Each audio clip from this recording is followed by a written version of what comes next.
Hey all howdy, I'm Sandra Broadwell. Welcome to One for the Books. So today is just going to be my mid-year stats check-in, and as of June 30th, had read 56 books. Just want to see how my reading's been going, and so I have a combination of like StoryGraph and some graphs that I made in Canva.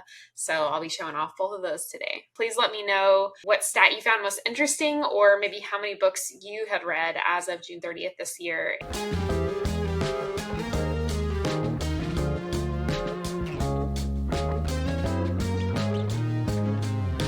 So starting with StoryGraph, this is my moods. It says I've read 60 books, 21,580 pages. Again, that includes like 4 books from July, but you get the idea. My moods are mostly adventurous, followed by emotional, which was a little bit of a surprise to me just because I don't feel like I've read a ton of emotional books, but I guess some of them are coded that way. So then followed by reflective, mysterious, and dark are kind of the other major categories. My pace has been mostly medium-paced books, and then an actual equal number of slow and fast-paced books. As far as page number, the majority of the books that I read have been medium-sized, I guess I would say between 300 and 499 pages. I've read a surprising number of small books this year, less than 200 pages, and then so far only 11 books that were over 500 pages. And then as far as fiction and nonfiction, I have read 51 fiction and 8 nonfiction books. As far as format goes, most of my books have been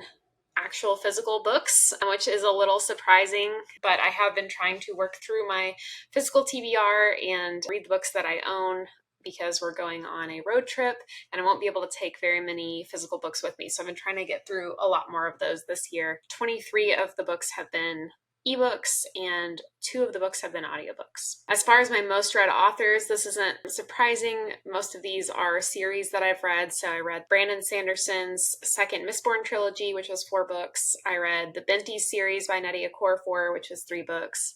By Cixin Liu, I read the Remembrance of Earth's Path trilogy, which was the 3-body problem. From Fonda Lee, I read the Green Bone Saga, which is the Jade City, Jade War, Jade Legacy series. From N.K. Jemisin, I read the Great Cities duology. And then Taylor Jenkins Reid, I read both The 7 Husbands of Evelyn Hugo and Daisy Jones and the Six. So she's actually the only one on here that wasn't a series. I just read 2 standalone books from her. And then Seth Dickinson, I'm 2 books down out of a 3-book series called The Masquerade, which starts with The Traitor Baru Cormorant. So those are my most read authors for the year so far. And then as far as number of books and pages, really interesting. You can see I read a lot more January through March than I have in the second quarter. In April, I read 7 books, but they were all pretty short books, and so less than 2,000 pages. In June, I actually only read 5 books. So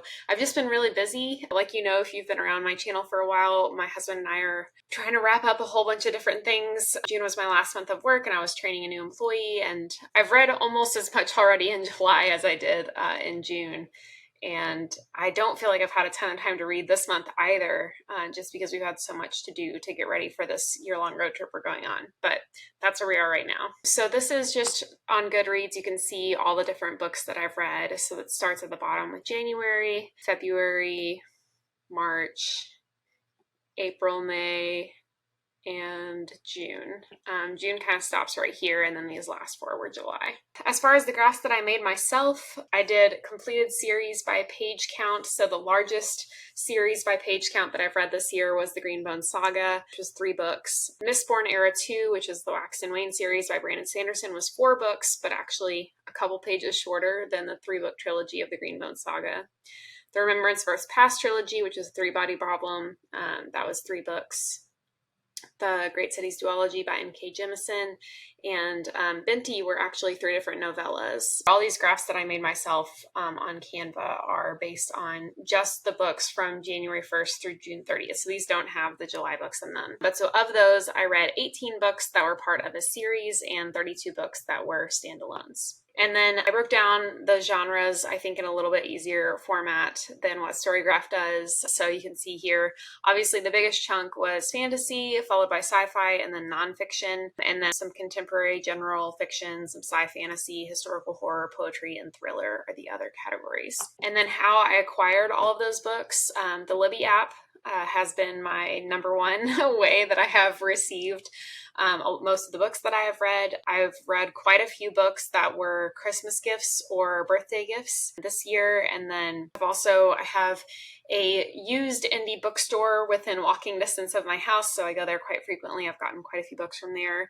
gotten quite a few books from Amazon, and then the rest was kind of split between Half Price Books, an indie bookstore, Barnes & Noble, and then I borrowed several books from friends as well. And then as far as when the books came out that I have read, I have only, as of June 30th, I'd only read one new release for the year, which was Yellowface by R.F. Kuang. And so that was only 2% of the books that I've read. I read quite a few releases from last year, quite a few releases from 2021. The vast majority of the books that I read were from the years 2016 to 2020, so recent but not new.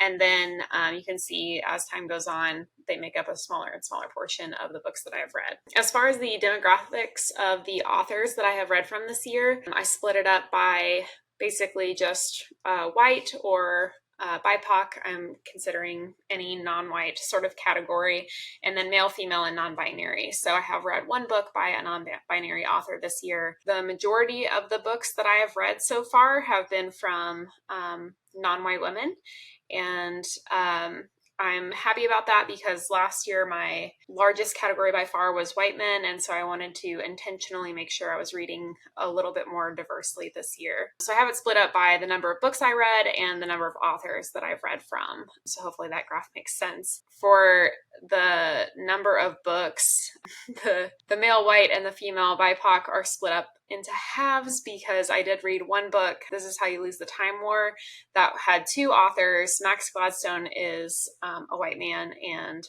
Amal El-Matar is a BIPOC woman. And so I just gave them each half a book credit in terms of the number of books that I read in those categories. As far as author nationality, the vast majority have been from the United States. I have read, I think, a bit better in terms of this year compared to last year in terms of how many authors I've read from that are international, but international literally just means anything that's not the United States. So they could be Canadian or from the United Kingdom or Australia. And so just because they're international doesn't necessarily mean that they're non-white. I have read quite a few books from Asian authors as well this year. And then have I read from these authors before? The majority of the authors that I've read from have been new to me, but I've also had a good chunk of repeats. And part of the big chunk of repeats as well is one of my goals for this year was to reread every author who was a new to me author from 2022 whose book I gave 4 stars or higher. And so I've intentionally structured my goals to make sure that I'm rereading some authors that I really enjoyed last year. So that's it as far as my prepared stats. I just kind of wanted to use this to do a little check-in on how the reading year is going. It's been, I think, a really solid reading year so far. I've already almost met all of my reading goals that I set out for myself, and that's really exciting. So I'm sure I will adjust those as the year goes on, but I'm going to have a lot more reading time in the second half of the year. Maybe not this month, but definitely starting in August. And so that's where I'm at as far as my 2023 reading stats halfway through the year.